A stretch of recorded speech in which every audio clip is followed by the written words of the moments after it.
For over 150 years, the colonists were loyal. They paid their taxes. They followed the laws. They called themselves British.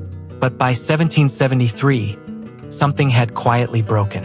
Not a battle, not a speech, not a single dramatic moment.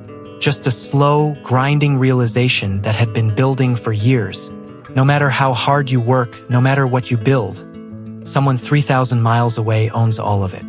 Your money, your land, your future, and he's never once looked you in the eye. This is the story of how ordinary people, farmers, lawyers, dockworkers, and shopkeepers, decided they'd had enough.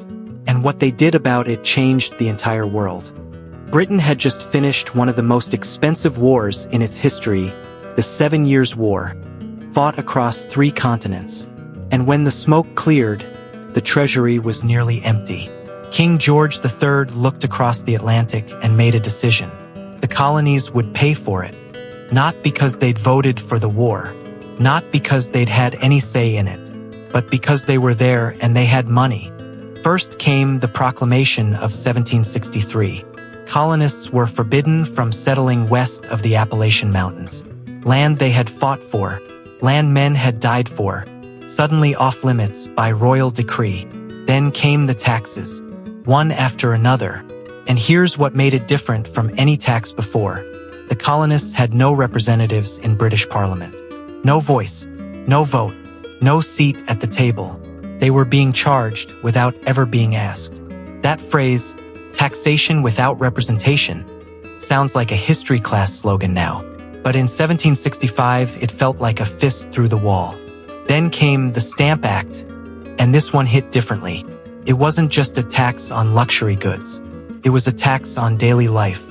Every legal document had to carry an official British stamp. Newspapers, contracts, wills, even a deck of playing cards. You want to buy land? Pay the king. Sign a business agreement? Pay the king. Print the local paper? Pay the king. And the men collecting those taxes? They weren't British soldiers. They were your neighbors, appointed by the crown, answerable to the crown, and suddenly very unpopular at every tavern in town. For the first time, colonial anger had a face, and that changed everything. The assemblies pushed back. They argued. They petitioned. Britain repealed the Stamp Act, but almost immediately passed new ones. The message from London was clear. We will tax you however we like, and there is nothing you can do about it. That was the moment the conversation changed. Then came the Quartering Act. British soldiers stationed in the colonies needed housing. And rather than build barracks, the Crown decided colonists would provide it. A knock at your door, a soldier standing there, and you couldn't say no. He eats your food. He sleeps under your roof. He sits at your table while your family tries to go about their lives. And all of it you're paying for. This wasn't protection. This wasn't security. This was occupation. And the colonists knew the difference. The anger didn't disappear. It organized. In Boston, a group of men began meeting in secret. They weren't politicians or generals. They were a silversmith, a printer, a shoemaker, dock laborers. They called themselves the Sons of Liberty. And they understood something important, that petitions and protests alone weren't moving London. Direct action was the only language that might. They organized boycotts. They intimidated tax collectors. They made it very uncomfortable to cooperate with the Crown. Every one of them knew the risk. What they were doing was sedition. They could be arrested, tried in Britain, hanged. They kept meeting anyway. March 5, 1770. Boston. Tensions had been building for months. British soldiers on every corner. Colonists who'd had enough. That night, a crowd gathered outside the custom house, heckling a lone British soldier, throwing snowballs, then ice, then rocks. More soldiers arrived. Outnumbered and rattled, they raised their muskets. Someone gave the order, or maybe someone just panicked. To this day, no one knows exactly what was said, but the guns went off. 5 men died in the street that night. One of them was Crispus Attucks, a man who had escaped slavery years earlier, only to die for a freedom he'd never been given. The British soldiers were put on trial. John Adams, who would later become president, defended them. Most were acquitted, but the damage was done. Paul Revere made an engraving of that night. He distributed it everywhere, and the story it told, whether perfectly accurate or not, burned itself into the colonial mind. The king will kill you to stay in power. After that, there was no going back. 3 years later, Britain made a move they thought was clever. The Tea Act of 1773 actually lowered the price of tea, but gave the East India Company a monopoly on selling it, cutting out colonial merchants entirely. The Crown thought cheaper tea would buy silence. They thought people's anger had a price.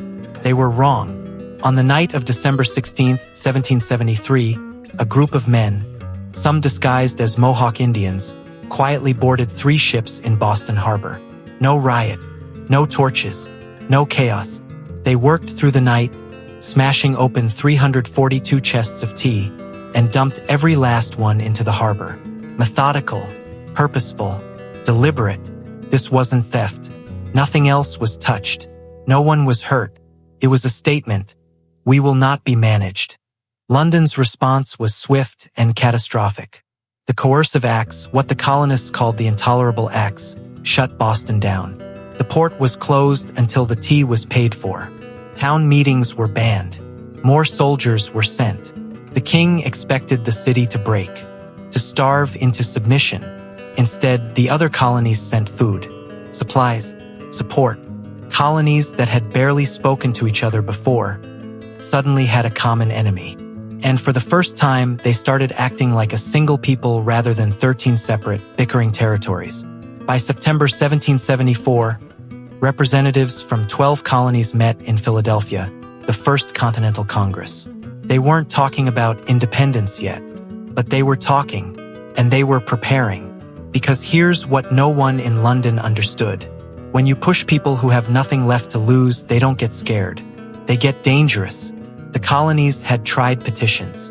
They'd tried boycotts. They'd tried every peaceful option available. And now, in the spring of 1775, British soldiers were marching toward Concord, Massachusetts, to seize a weapons stockpile. They thought it would be easy. They had no idea what was waiting for them.